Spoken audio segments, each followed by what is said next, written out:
We're actually calling this briefing Tackling Education Reform Through Inclusion, and it's my pleasure to welcome you today. We'll be here for about an hour. My name is Barb. I'm the Executive Director of TASH.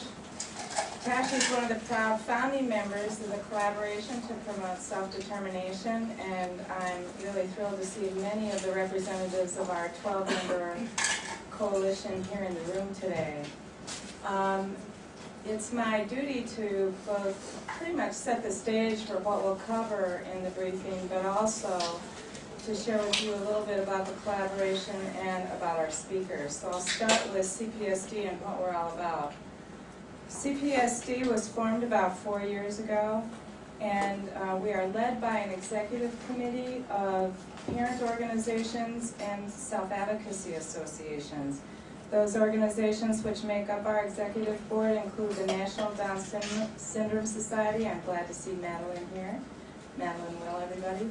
And Ricky Sabia is also with NDSC. She's one of our panelists. National Fragile X Foundation is also a co-founder of CPSD, and Serena Lowe is here representing them. The Autism Society is co-founder, and Hannah Carey is here, and the Autistic Self-Advocacy Network. Along with them and their allies, we've framed an aggressive policy framework which calls for federal policies that actually empower adults with intellectual and developmental disabilities to be contributing, productive adults and with full membership in their communities.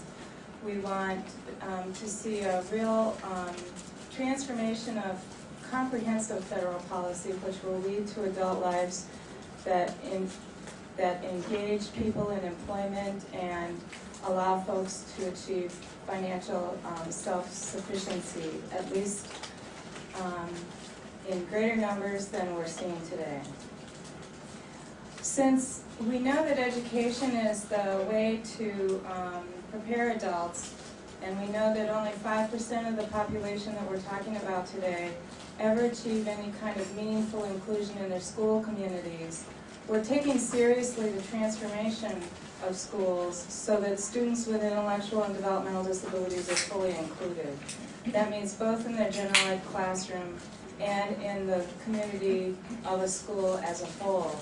But what we also know when that happens is that adults do lead more productive lives. We also know that the entire school climate and the school body has changed. We are seeing exciting data that when inclusive education is the framework for a school environment, that all kids achieve better social outcomes, but they also achieve better academic outcomes.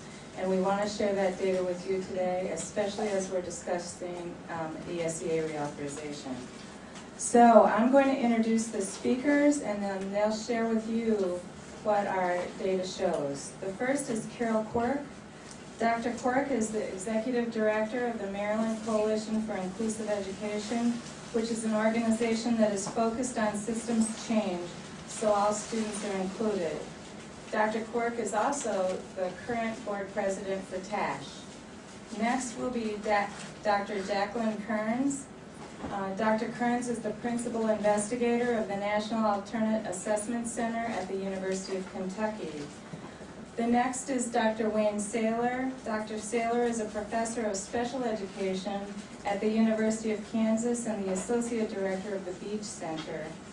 And we're really excited to let you know that 36 years ago, Dr. Saylor had the vision and the foresight to be one of the co-founders of TASH. And finally, I'd like to introduce Ricky Sabia, who is the Associate Director of the National Policy Center for the National Down Syndrome Society and the co-founder of the UDL Task Force.